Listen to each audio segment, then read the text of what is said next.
Good morning, friends. In my last video, as I informed you that my next video will be on topic that how you can create your extraordinary image in your company or in your organization. In fact, वो video मैंने बनाई भी थी, but due to some reason that file has been corrupted. उसको मैं दोबारा बना लूँगा. Today I want to clear one thing कि ये जो मेरा चैनल है फार्मा इंजीनियर्स, इस पर मैं आगे के आने वाले एपिसोड्स में आप क्या क्या देखेंगे. बिकॉज अभी अगर सोचो कि role and responsibility of medical representative, role and responsibility of area manager, regional manager, zonal manager, उसके बाद लगता है जैसे खत्म हो गया. क्या फार्मा इतना ही बड़ा सेक्टर है? फार्मा बहुत बड़ा सेक्टर है. इसलिए मैं आपको बता दूं कि इसमें मैं आपको pharmacodynamics, pharmacokinetics, diseases, mode of action, each and everything I will tell you आने वाले एपिसोड्स. सपोज कोई डायबिटिक कंपनी में काम कर रहा है, as I have started my career from diabetic company, diabetic and cardiac company. So I am having good command on diabetic products and diabetes, hypertension. कोई gynaec company में काम कर रहा है, कोई ऑर्थो डॉक्टर से मिल रहा है, कोई फिजिशियन से मिल रहा है, तो उन प्रोडक्ट्स के बारे में भी मैं आपको, उनसे रिलेटेड डिजीजेस के बारे में भी आपको बताऊंगा. इवन मैं कुछ डॉक्टर से भी बात करता हूँ कुछ डिजीजेस के बारे में, तो मैं वो वीडियो भी अपलोड करूंगा. सपोज मैंने किसी डॉक्टर से हाइपरटेंशन पे बात की या किसी और बीमारी पे बात की, तो वो वीडियो भी मैं इसमें डालूंगा. वो भी आप समझेंगे कि व्हाट इज हाइपरटेंशन या जिस डिजीज के बारे में मैं बात करूंगा. तो ये बहुत आगे चल करके बहुत सारी वीडियोस हैं, एंडलेस है. आज का टॉपिक मैंने इसीलिए हटके किया हुआ क्योंकि हमारी पिछले जो 3-4 एपिसोड्स हो चुके हैं उसमें मैंने यही सब medical representative, tools, area manager और ये सब बोला है. लेकिन मैं आपको ये थोड़ी सी हटके इसलिए बनाना चाह रहा हूँ कि आपको पता चल जाए आने वाले वीडियोस में टॉपिक्स कैसे डिफरेंट होंगे. आज का मैंने जो टॉपिक लिया है दैट इज HbA1c. HbA1c आप बहुत लोग जानते होंगे जो डायबिटिक कंपनीज में काम करते हैं, जो डायबिटिक प्रोडक्ट्स हैं जिनके पास में, वो जानते होंगे. या डायबिटिक पेशेंट्स आजकल सभी लोगों के घर में निकल आते हैं ऑलमोस्ट. तो एक टेस्ट होता है HbA1c, ये ब्लड टेस्ट होता है. और इस टेस्ट से आज मैं आपको HbA1c के बारे में ऐसा बता दूंगा कि आप कभी भूल ही नहीं सकते. और जो चीज़ें बताऊंगा आपको अगर पता है तो बहुत अच्छी बात है, अदरवाइज यू विल रियलाइज कि ये बहुत नई नई चीज़ें हैं. बस पूरा देख लेना, एक बार समझ लेना और उसके बाद आप भूलने की कोशिश कर लेना. मेरा चैलेंज है कि आप कभी भूल नहीं सकते HbA1c क्या है. I will explain in a very beautiful way. तो HbA1c डायबिटिक पेशेंट्स में टेस्ट होता है शुगर के लिए, जिसमें कि पिछले 3 महीने की रिकॉर्डिंग आती है कि उनका शुगर कंट्रोल है या नहीं. इस टेस्ट की ज़रूरत डॉक्टर्स को क्यों पड़ी? इनफैक्ट पहले जो है सिर्फ फास्टिंग और पीपी टेस्ट होता था और उसके रीडिंग के अकॉर्डिंग डॉक्टर्स अपनी मेडिसिन देते थे. और फास्टिंग पीपी कंट्रोल्ड है तो वो मेडिसिन में जो भी डोज कुछ ऊपर नीचे करनी है वो की, अदरवाइज क्या है आप उसको कंटिन्यू करिए, फिर 1 महीने बाद आइएगा. पेशेंट क्या करता है? डायबिटिक पेशेंट बड़ा स्मार्ट होता है. वो क्या करता है, 1 महीने में 3 हफ्ते no diet chart follow, no medicine on time, no exercise, morning walk, evening walk, कुछ नहीं. कभी दवाई ली, कभी नहीं ली. बट जब डॉक्टर के पास जाना है उसके 1 वीक पहले, 1 हफ्ते पहले सब फॉलो, पूरा मेडिसिन टाइम पे, एक्सरसाइज, डाइट चार्ट फॉलो, सब. डॉक्टर को दिखाया, डॉक्टर ने फास्टिंग पीपी करवाया. Fasting is normal, PP is normal. Doctor is happy कि नहीं ठीक है, इसी दवाई को आप कंटिन्यू करिए और 1 महीने बाद फिर दिखाइए. Patient is also happy. Patient is thinking that I have made this doctor fool. In fact you have not made that doctor fool, you are making fool yourself. और ऐसे करते करते करते महीनों सालों बीतते चले गए. फिर पेशेंट्स में कुछ कॉम्प्लिकेशंस आए. डॉक्टर ने देखा कि patient is moving towards retinopathy, आँख, nephropathy kidney, neuropathy nervous system.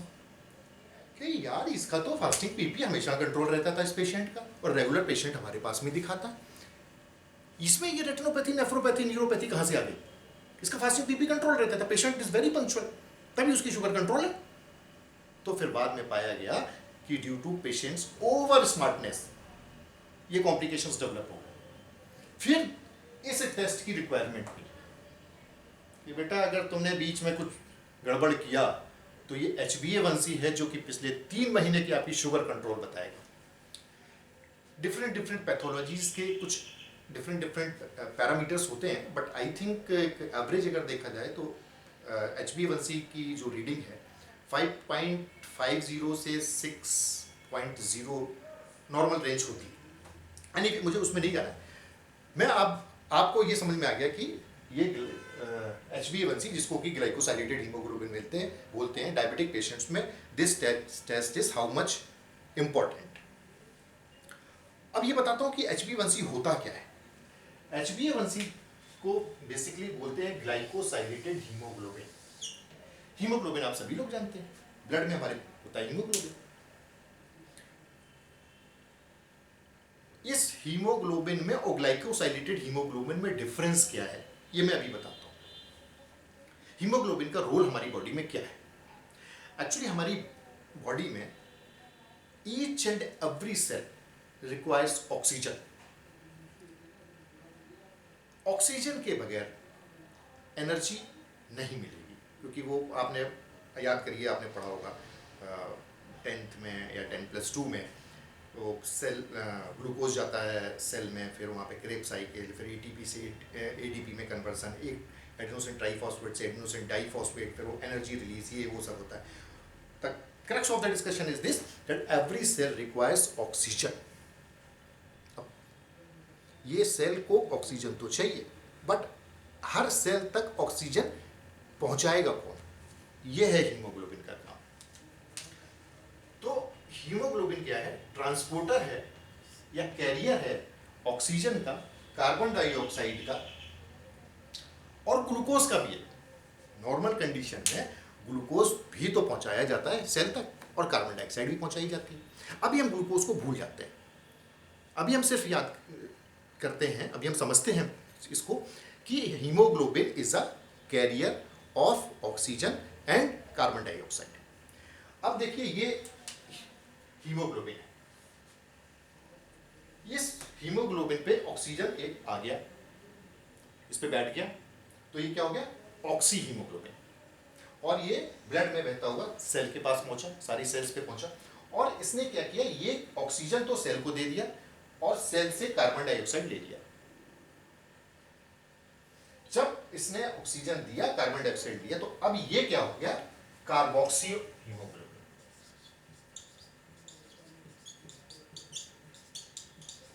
Carboxy haemoglobin जब ऑक्सीजन को लेकर के जा रहा है हीमोग्लोबिन, तो ऑक्सी हीमोग्लोबिन जब उधर से कार्बन डाइऑक्साइड को लेकर के आ रहा है तो कार्बोक्सी हीमोग्लोबिन।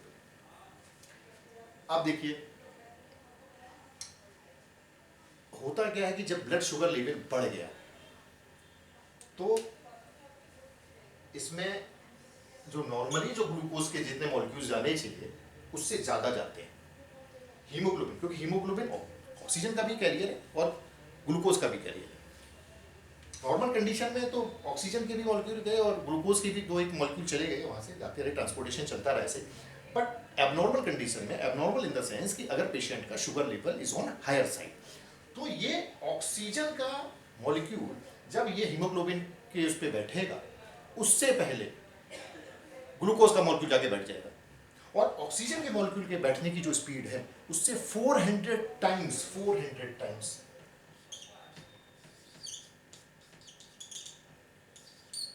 ये ग्लूकोज के मॉलिक्यूल के बैठने की स्पीड। जब ग्लूकोज ज्यादा है ऑक्सीजन कम है तो ये क्या हो गया?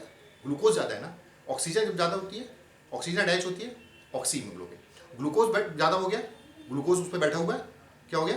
ग्लाइकोसाइलेटेड, ग्लूकोज से ग्लाइकोसाइलेटेड हीमोग्लोबिन, ये है HbA1c। देखिए एक लेमैन लैंग्वेज में अगर मैं इसको आपको समझाऊं तो बहुत इजी वे है। आपको मैं समझा देता हूँ। ऑटो है, ऑटो पे एक कपल है, हस्बैंड वाइफ है, वो स्टेशन जा रहे हैं, रेलवे स्टेशन। ऑटो पे बैठ गए, वो दो लोग बैठ गए, प्लस जो पैसेंजर है उसको आप समझिए ऑक्सीजन, ऑटो को समझिए हीमोग्लोबिन। ऑटो वाले ने हीमोग्लोबिन, जिस ऑटो का नाम है हीमोग्लोबिन, वो स्टेशन पे गया, वहाँ पे पैसेंजर को उतार दिया, ऑक्सीजन को उतार दिया, कार्बन डाइऑक्साइड दो सवारी बैठा ली, और कार्बन डाइऑक्साइड CO2 को यहाँ उतारा कॉलोनी में। फिर यहाँ से दो पैसेंजर बैठा लिए, एक कपल, ऑक्सीजन, और ये हीमोग्लोबिन ऑटो चला गया रेलवे स्टेशन की तरफ। फिर वहाँ से कार्बन डाइऑक्साइड बैठा ला, फिर इधर आगे फिर ऑक्सीजन बैठा ला। ये ऑटो का काम चल रहा है, ये हीमोग्लोबिन का चल रहा है। ऑक्सी हीमोग्लोबिन जब स्टेशन जा रहे हैं, कार्बोक्सी हीमोग्लोबिन जब स्टेशन से वापस आ रहे हैं। और साइड में देखा होगा ऑटो वाले कभी कभार एक आध लड़के वड़के इधर लटका लिए, उधर लटका लिए, तो वो लटक जाते हैं। वो क्या है? ग्लूकोज।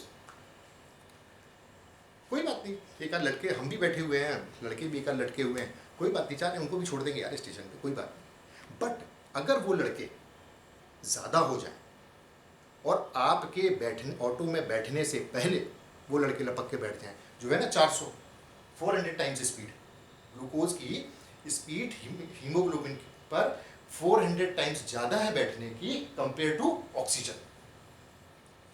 ऑटो रुका, आप जब तक ऑटो की तरफ जाते उससे पहले 400 टाइम्स स्पीड उन लड़कों की ज़्यादा है, वो आके ऑटो में भर गए, आपको जगह नहीं मिली।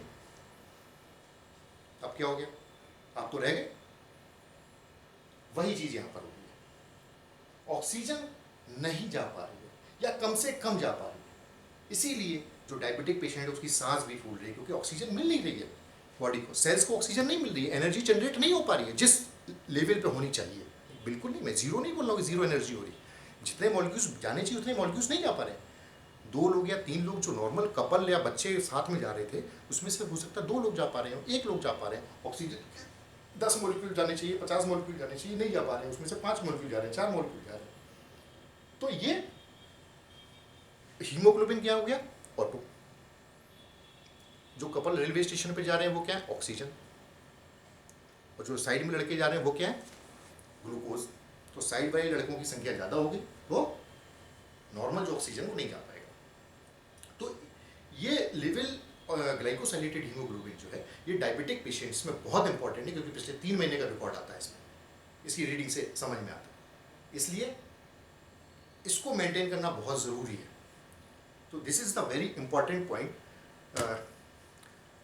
Regard about this glycosylated haemoglobin, कि डायबिटिक पेशेंट्स में इसको कंट्रोल में करना बहुत ज़रूरी है। And this is all about glycosylated haemoglobin. मिलते हैं नेक्स्ट वीडियो में। Thank you very much.